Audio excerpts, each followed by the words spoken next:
سر ہمیں ایسے دوست کیوں نہیں ملتے جو ہماری اصلاح کر سکیں؟ اور ہمیں سر اصلاح کرنے کا طریقہ کار بھی نہیں آتا، یا تو پھر ہم کسی کی عزت نفس مجروح کر دیتے ہیں یا پھر ہم اس سے غصہ دلا دیتے ہیں۔ تو اصلاح کرنے کا بہترین طریقہ کار کیا ہے، اور ایسے دوست کہاں سے لائیں جو ہماری اصلاح کریں؟ دیکھیے، اگر آپ کی زندگی میں کوئی ایسا دوست نہیں ہے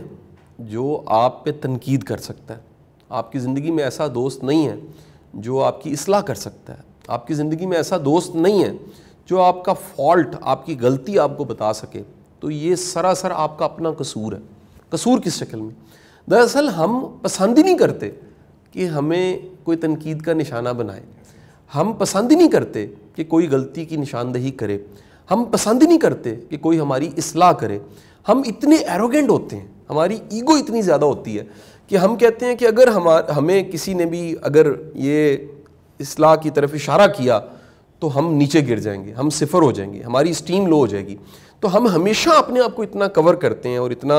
آپ ایک کٹہرے میں ایسی جگہ پہ اپنے آپ کو پابند کر کے رکھتے ہیں، اور ایسا بند کر کے رکھتے ہیں کہ کوئی بھی اصلاح کرنے والا قریب نہیں پھٹکتا۔ لہٰذا ہمیں پسند کیسے لوگ آتے ہیں؟ ہمیں خوش آمدی پسند آتے ہیں، ہمیں تعریف کرنے والے پسند آتے ہیں، ہمیں وہ لوگ زیادہ پسند آتے ہیں جو ہر وقت پریز کرتے ہیں، جو ہر وقت ہمیں بڑا کہتے رہتے ہیں، جو ہمیں کمال کہتے رہتے ہیں۔ خوش قسمتی ہوتی ہے کہ آپ کی زندگی میں آپ پہلے یہ مزاج بلڈ کیجئے،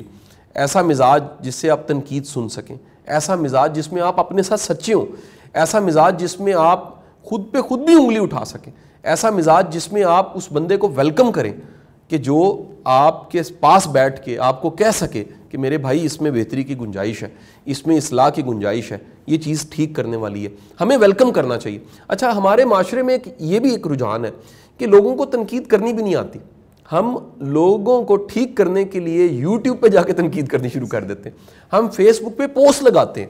تو یہ کوئی تعلق کی علامت نہیں ہے، یہ ایک بڑا ہی کمزور عمل ہے۔ یعنی آپ کہہ لیجئے کہ اسے تو میں اگر یہ کہوں بے شرمی کی اور بے حیائی کی بات ہے کہ آپ بدی کو، خامی کو، کمزوری کو 1 to 1 بتانے یا اصلاح کی شکل میں بتانے کی بجائے اس کی تشہیر کرنی شروع کر دیتے ہیں اپنے لائک اور سبسکرائب لینے کے لیے۔ تو جب آپ اس رجحان، بڑھتے ہوئے رجحان کو ایڈریس کرتے ہیں تو پھر شاید ہمارے سننے والوں میں چند ایسے لوگ ہوں جن کو ہم کہہ سکیں کہ آپ یہ مزاج نہ اپنائیے۔ آپ اگر کسی سے محبت کرتے ہیں تو آپ اس کے ساتھ بیٹھیے، اس کو اچھا سا خط لکھ دیجئے، آپ اس کے ساتھ بیٹھ کے ڈسکس کر لیجئے۔ آپ اگر ہو سکتا ہے تو اس کو کہیے کہ بھائی اس میں تمہاری اصلاح کی تمہیں ضرورت ہے، تم مہربانی کرو ان چیزوں کو ٹھیک کر لو۔ تو میرا خیال ہے